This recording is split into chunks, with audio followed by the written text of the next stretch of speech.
তা জিনকে এখনো এরা খুঁজে পাচ্ছে না, কেন খুঁজে পাচ্ছে না সেটা বলতেছি একটু পরে। তা ওই যে আজাজিল সে ওইখানে ছিল, সে যখন কুইজের উত্তর দিতে পারলো না, আল্লাহ বলতেছে তোমার একটা কাজ করতে হবে। কি? সেজদা করো। বলছে আমি এক সেজদা করবো। ওর খুব ইগোতে লাগলো।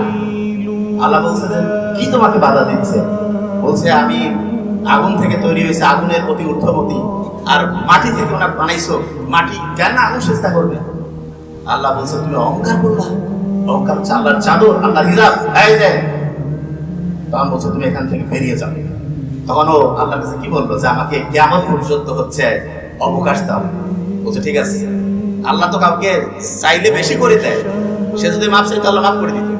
কিন্তু ওই যে শয়তান, নাম শুনলেই তো কারো নাম শয়তান আছে নাকি? মিস্টার শয়তান নাম এমন কেউ রাখেও না, না? তাই যে মিস্টার শয়তান তখন বলতেছে যে না আমাকে হচ্ছে যে অবকাশ দেন। ঠিক আছে, ও ঘুরতেছে ঘুরতেছে ঘুরতে ঘুরতেছে, খুব ইম্পর্টেন্ট, ঘুরতে ঘুরতে সে চিন্তা করতেছে এরা যদি এইখানেই থাকে তাহলে তো এদেরকে যে এদের কারণে যেখান থেকে বের হয়েছে এদেরকে ওইখান থেকে বের করতে হবে। কি করা যায়? গন্ধম ফল খাওয়াইলো না, খাওয়ার পরে তারা পৃথিবীতে আসলো। যাও, এইখানে আসার পরে দেখেন আল্লাহর কি টেকনোলজি আর এআই এর কি টেকনোলজি। আল্লাহ কি করছে? আদম আলাইহিস সালামকে যে জ্ঞান দান করছে, আল্লাহ কি এখন কি আমাদের সবাইকে কি ফু মারে? আল্লাহ কি আমাদের সবাইকে আলাদা আলাদা করে শেখায়? কাউকে না। দেখেন আল্লাহর টেকনোলজি কিরকম। এআই যে আছে